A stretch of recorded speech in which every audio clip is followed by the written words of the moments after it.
BLM founder admits she lied and she was misusing the BLM funds. So, with her $6 million mansion. So, Black Lives Matter co founder Patrisse Cullors has admitted to throwing two parties at the organization's swanky $6 million Los Angeles mansion despite previously suggesting she'd never used the property for personal gain. The 38-year-old told the AP on Monday that she hosted her son's birthday party and a gathering to celebrate President Biden's inauguration at the six-bedroom property early last year.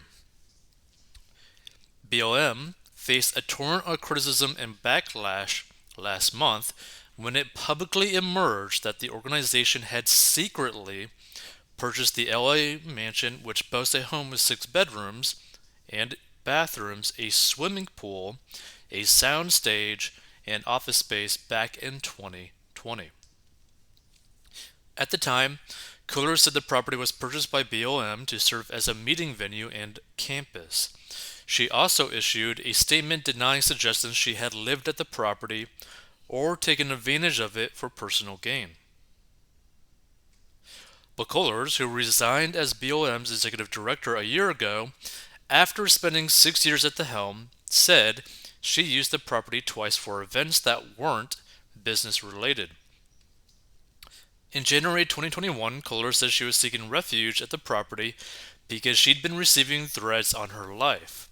During that time, she said she hosted a Biden inauguration party for about 15 people, including local BLM chapter members and other prominent supporters of the organization. Kohler said she also threw a private birthday party for her son at the property in March 2021, and she intended to pay a rental fee to BLM. BLM confirmed it had billed Kohlers for the birthday party and was reviewing its policies to prevent such use in the future. Kohlers acknowledged in her AP interview that she should never have used the compound in that way. I look back at that and think that probably wasn't the best idea, she said. When the purchase of the luxurious $6 million property first emerged in a New York Magazine report, the organization reportedly tried to kill the story, according to internal BLM memos. One strategy memo on how to deal with the story reportedly suggested it might be used as an influencer house where artists can congregate. The article revealed that the residence was purchased by Diane Pascal 2 weeks after BLM received $66.5 million from its fiscal sponsor. Pascal is the financial manager for an LLC operated by Kohlers and her spouse, Janaya Khan, Janaya and Patrisse Consulting. Kohlers at the time slammed the report about the home as a racist and sexist attack on the movement. In the new interview with the AP, Kohlers said she'd made mistakes and regrettable choices, but adamantly denied claims she personally benefited while leading BLM, including the Post's prior reports she had purchased homes for herself and members of her family. The idea that the foundation received millions of dollars and then I hid those dollars in my bank account is absolutely false, she told AP. That's a false narrative. It's impacted me personally and professionally that people would accuse me of stealing from black people. She doubled down by saying no one else in leadership ever misused BLM's millions of dollars in donations, despite allegations of financial improprieties. In the interview, Kohlers admitted BLM wasn't prepared to deal with the influx of donations in the wake of George Floyd's death in the summer of 2020, and that the organization was slow to build the necessary framework. On paper, it looks crazy, she said. We use this term in our movement a lot, which is we're building the plane while flying it.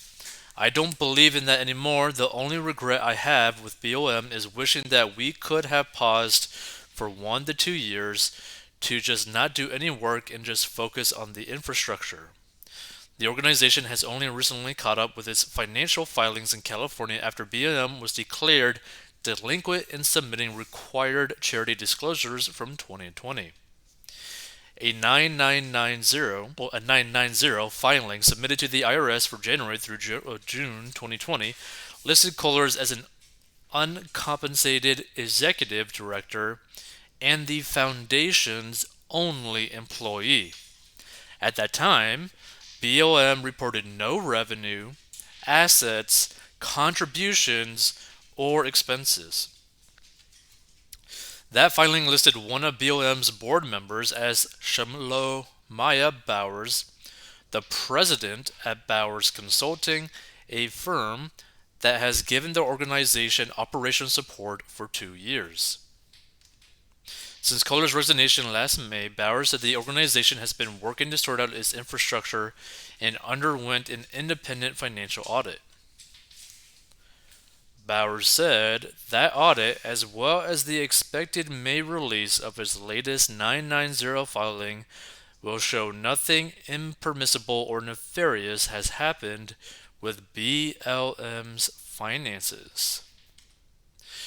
We are now a foundation that is deeply devoted to investing in organizations that are committed to doing the work of abolition and committed to building black power, he said. Check out 40inbox.com to learn how to get out of debt. Subscribe. Hit the like button if you like this sort of stuff. I just find this very interesting because there's like a lot of ways to kind of like view this whole situation, right? For instance, where did all this money go, right? You got to think about it. Like, having donations of over $60 million, like, where did the money go? What did they do with the money? What did they spend the money on, right? Like, how could you go through that money, right? And who knows? Maybe overall, maybe the group is doing okay in terms of managing the money. But the reality is, there's no reason why they would or should have ever bought a $6 million mansion for anything, for any reason, right? It'd be completely different if, let's say, they spent $6 million to buy like a warehouse to like hire employees to work there and basically start like creating this like massive infrastructure in a warehouse setting. Like, that would be completely different. That would be understandable.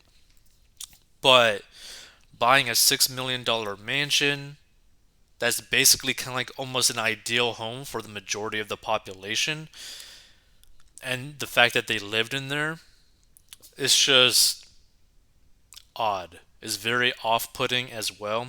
And this is the problem when you end up like donating money to like supposed charities. It's like, hey, are you sure the money that you're sending to these different organizations are actually going to the literal cause? Sometimes it's just better to directly donate the money to whatever cause that you're actually caring about, right? So for example, if you care about feeding the homeless, it'd probably be better for you to literally just go down to like a food kitchen and provide food directly and like buy food directly instead of donating money to a charity. It's just something to think about.